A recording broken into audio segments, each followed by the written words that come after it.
চাওক এয়া হৈছে দবা বিশেষ অভিজ্ঞতা নাই যদিও এবাৰ বিষয়ে অলপ আপোনালোকক জনাম দবা কি নাম তোমাৰ মোৰ নাম তন্ময় মানে তুমি নতুনকে আহিছা তোমাৰ মোৰ নাম ৰাজনীশ দাস মোৰো অলপমান আছে মানে দাদা খেলিছিল আগতে অলপমান আছে বেছি নাই মানে খেলো বুলি ভাবো কিন্তু টাইম নাপাওঁ আৰু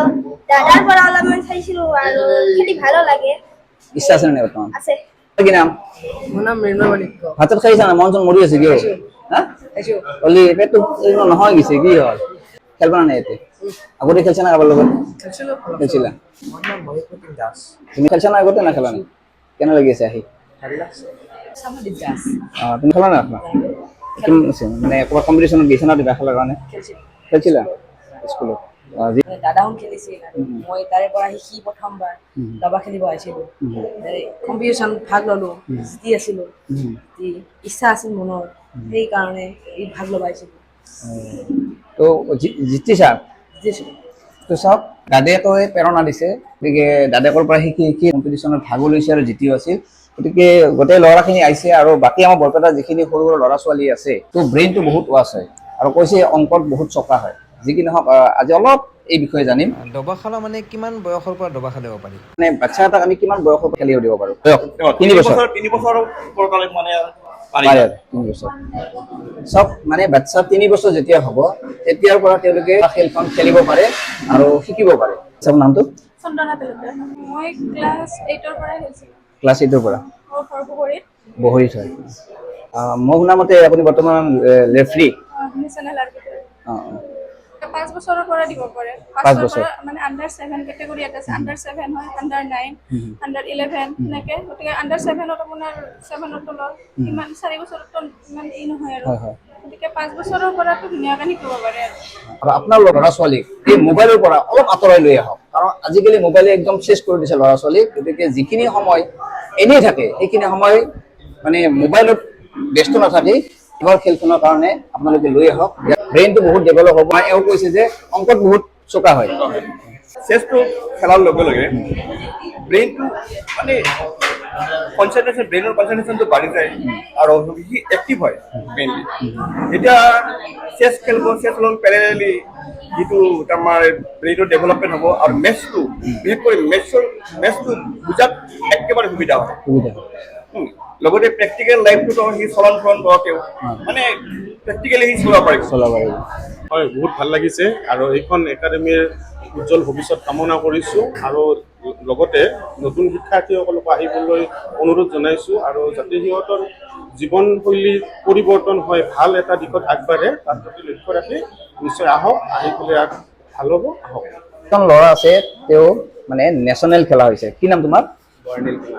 নেশ্যনেল খেলিব যাওঁতে কেনেকুৱা লাগি আছিল ভাল লাগিছে ক'ত খেলিছা নেশ্যনেল অন্ধ্ৰপ্ৰদেশ আৰু দিল্লী অন্ধ্ৰপ্ৰদেশৰ দিল্লী মানে কেইখনমান খেলিব লগা হৈছিল অন্ধ্ৰপ্ৰদেশত 11খন আৰু দিল্লীতো 11খন আমাৰ ল'ৰা ছোৱালী ইমানখিনি আগবাঢ়ি আছে দিল্লী অন্ধ্ৰপ্ৰদেশ এনেকুৱা ঠাইত ঘূৰি তেওঁৰ প্ৰদৰ্শন দেখাই আহিছে আচলতে বহুতে বৰ্তমান গমে নাপায় তো আপোনালোকে আগবাঢ়ি আহক কাৰণ আমাৰ ল'ৰা ছোৱালী বহুত টেলেণ্টেড তো আপোনাৰ ল'ৰা ছোৱালীক আপোনালোকে আগবঢ়াই আনক যাতে তেওঁলোকৰ যি প্ৰতিভা আছে সেই প্ৰতিভাখিনি বাহিৰত দেখাব পাৰে আৰু এজন ল'ৰা আছে কোৱাচোন তোমাৰ নাম কি মোৰ নাম বলিন দাস তুমি খেল কেইখন খেলিছা তাত অসমৰ দুবাৰ খেলিছোঁ দুইবাৰ জিতা নে খেলিছা দুবাৰ খেলিছা একো নাই হাৰা জিতা হৈ থাকে চেষ্টাটো চলি আছে তুমি তো হাৰা জিতাৰ কথা নাই এই সৰু সৰু ল'ৰা ছোৱালী যেতিয়া আগবাঢ়ি আহিছে আপোনালোকৰ মাক বাপেকৰো কিছু দায়িত্ব থাকে যে মোৰ ল'ৰাটোক যাই য'ত থাকে কিছুমানে ক্ৰিকেট খেলিব খোজে তাতে দিয়ক কাৰোবাই কেৰেটত যাব খোজে তাতে দিয়ক আৰু কাৰোবাই যদি কোৱা মই দবা শিকিম কেৰাম শিকিম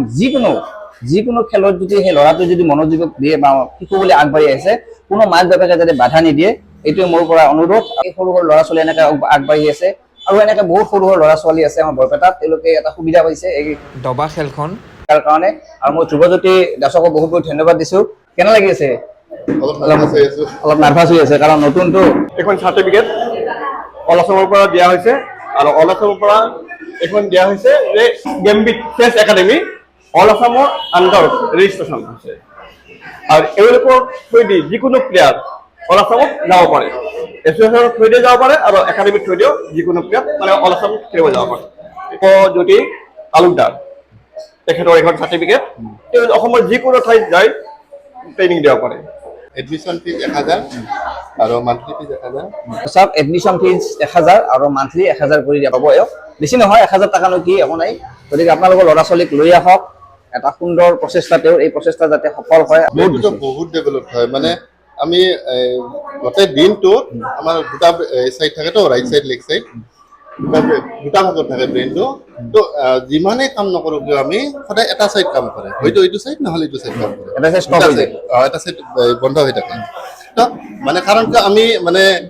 মানে যিহে কাম কৰি নাথাকোঁ কিয় ছাবকনচিয়াছ মাইণ্ডত আমি বেলেগ কিবা কথা ভাবি থাকোঁ, সেইকাৰণে এটা চাইড কাম নকৰে, এটা চাইড কাম কৰে। কিন্তু যেথেন আমি চেছ খেলি থাকোঁ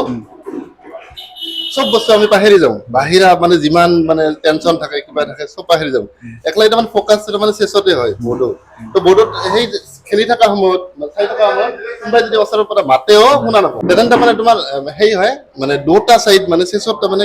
মানে ফ'কাছ কৰা হয়, কনচেনট্ৰেট গোটেইখিনি কৰা হয়। দুটা চাইড কাম কৰে, এইটো মানে ৰাইট চাইড লেফ্ট চাইড, এইটো চাইড মানে এক্টিভিটি কয় আৰু এইটো মানে লজিকেল বুলি কয়। দুটা ব্ৰেইন কাম কৰে আৰু এইটো তাৰমানে ব্ৰেইন এক্সাৰচাইজ হয়। আমাৰতো আৰু ব্ৰেইন এক্সাৰচাইজটো একো নহয়, ফিজিকেল হয় জিমত গেলি। চেছটো ক'লে চেছটো ব্ৰেইন ডেভেলপ হয়, ব্ৰেইন এক্সাৰচাইজ হয়, লগতে আপোনালোকৰ সঠিক সিদ্ধান্ত ল'ব পৰা এটা সুন্দৰ খেল, যিটো খেলৰ দ্বাৰা আপোনাৰ জীৱনৰ কেতিয়া আপোনাৰ কোন ৰাস্তাত যাব, কেতিয়া কি কাম কৰিব, সেই গোটেইখিনি এই দবাৰ জৰিয়তে উপস্থিত বুদ্ধিটো তৎক্ষণাত আহে। আৰু শুভপৰাণক বহুত বহুত ধন্যবাদ দিছোঁ। এড্ৰেছটো কৰি দিয়া হ'ব। ভক্তাৰপুৰ সংঘ RJP ৰোড।